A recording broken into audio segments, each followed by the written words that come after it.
Assalamualaikum warahmatullahi wabarakatuh. Kami dari kelompok 4 akan mempresentasikan hasil dari kita kelompok kami yang berbentuk berpikir dengan materi pembelahan sel.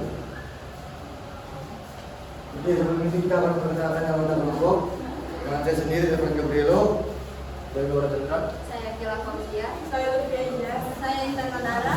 Saya Ali Fajian Raja. Kita akan mulai. Oke, berarti materi yang kita cari itu ada yang pertama itu pengertian pembelahan sel, yang kedua siklus sel, yang ketiga mitosis, yang keempat mitosis, yang kelima meiosis, dan keenam ini spermatogenesis, dan yang terakhir yang ketujuh oogenesis. Yang pertama pengertian pembelahan sel. Pembelahan sel dapat diartikan sebagai suatu proses pembelahan sel induk menjadi dua atau lebih sel anakan, atau pembelahan sel adalah suatu proses yang membagi satu sel induk menjadi dua atau lebih sel anak. Tujuan pembelahan sel adalah untuk menambah jumlah dan jenis sel atau membentuk sel-sel lain dengan tujuan tertentu. Pembelahan sel dibagi menjadi tiga jenis, yaitu mitosis, mitosis, dan meiosis. Selanjutnya saya akan serahkan kepada Lutfi Aiden menjelaskan materi ini. Perbedaan pembelahan mitosis dan pembelahan meiosis. Satu, pembelahan mitosis terjadi di sel tubuh atau sel somatik, sedangkan pembelahan meiosis terjadi di sel gamet atau sel kelamin. Dua, pembelahan mitosis menghasilkan dua anakan yang bersifat diploid atau dua N, sedangkan pembelahan meiosis menghasilkan empat sel anakan yang bersifat haploid atau N. Tiga, pembelahan mitosis berfungsi untuk regenerasi dan pertumbuhan, sedangkan pembelahan meiosis berfungsi untuk mempertahankan jumlah kromosom saat pembentukan diploid. Empat, pembelahan mitosis terjadi selama 3 kali, sedangkan pembelahan meiosis terjadi selama 2 kali. Dua, siklus sel. Siklus sel adalah rangkaian tahapan yang dilalui sel untuk tumbuh dan membelah. Tahapan siklus sel. Interfase, tahap persiapan sebelum pembelahan. Persiapan D1 atau pertumbuhan sel. S, replikasi DNA, dan D2, persiapan pembelahan. Fase pembelahan atau M, sel benar-benar membelah. Fase ini dapat berupa mitosis atau meiosis. 3. Amitosis. Pembelahan amitosis adalah proses pembelahan dari satu sel menjadi dua sel tanpa melalui fase-fase atau tahap-tahap pembelahan sel. Pembelahan sel amitosis terjadi pada organisme uniseluler seperti bakteri, protozoa, dan mikroorganisme. Proses amitosis. Sel membelah secara sederhana, biasanya pada sel-sel prokariotik atau organisme bersel satu seperti bakteri. Ciri-ciri tidak ada pembentukan spindle, tidak ada pembagian kromosom secara terakhir. Selanjutnya saya serahkan ke saudara Tiara. Mitosis. Pembelahan mitosis adalah tipe pembelahan sel yang menghasilkan dua sel anakan. Sel anakan ini mempunyai karakteristik identik secara genetik dengan sel induk. Artinya kedua sel anakan yang terbentuk mempunyai struktur genetik yang sama, bermaksud sama jumlah kromosom dengan induk. Tahap dan proses mitosis. Yang pertama, profase. Profase terlihat membran nukleus, menghilang spindle, terbentuk. Yang kedua, metafase. Kromosom berbaris di tengah sel. Yang ketiga, anafase. Kromosom terpisah dan ditarik ke arah kutub berlawanan. Yang keempat, telofase.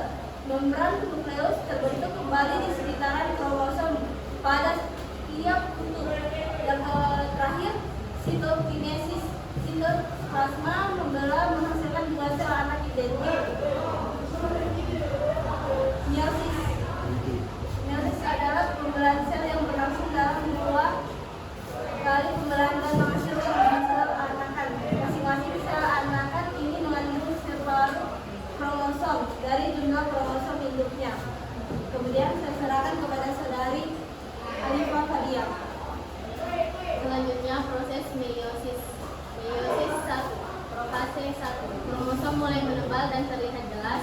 Pasangan kromosom homolog berdekatan dan mengalami pertukaran segmen genetik melalui proses yang disebut crossing over, menghasilkan variasi genetik. Metafase 1. Pasangan kromosom homolog berbaris di sepanjang garis tengah ekuator sel.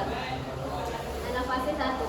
Kromosom homolog dipisahkan dan ditarik oleh spindle fiber menuju kutub berlawanan. Berbeda dari mitosis, kromatid saudara tetap tergabung dalam fase 1. Membran nukleus terbentuk sekitar kumpulan kromosom di setiap kutub dan sitoplasma membelah, menghasilkan 2 sel anak dengan setengah jumlah kromosom atau haploid, tetapi masih dalam bentuk kromatid ganda. Proses meiosis 2, profase 2, kromosom mulai terlihat dan spindle fiber atau benang pembelahan terbentuk di setiap sel baru. Membran nukleus juga mulai menghilang. Metafase 2, kromosom berbaris di sepanjang garis tengah atau ekuator sel. Anafase 2, kromatid dari setiap kromosom ditarik ke kutub berlawanan oleh spindle fiber. Telofase 2, membran nukleus terbentuk kembali di sekitar kumpulan kromosom di setiap kutub dan kromosom mulai berubah menjadi bentuk kromatid. Selanjutnya saya serahkan kepada saudara. Spermatogenesis. Spermatogenesis adalah proses multiplikasi dan diferensiasi sel germinal dengan tujuan memproduksi sel gamet jantan atau spermatozoa yang terjadi testis, tepatnya di tubuli seminiferi. Tahapan spermatogenesis yaitu spermatogonium mengalami mitosis menjadi spermatosit primer.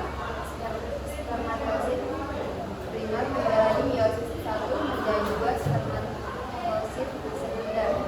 Spermatosit sekunder menjalani meiosis 2 menghasilkan 4 spermatid yang berkembang menjadi sperma. Selanjutnya saya serahkan ke saudara Gawat. 7. Oogenesis. Oogenesis adalah proses pembentukan ovum atau selulus pada wanita yang berlangsung di ovarium.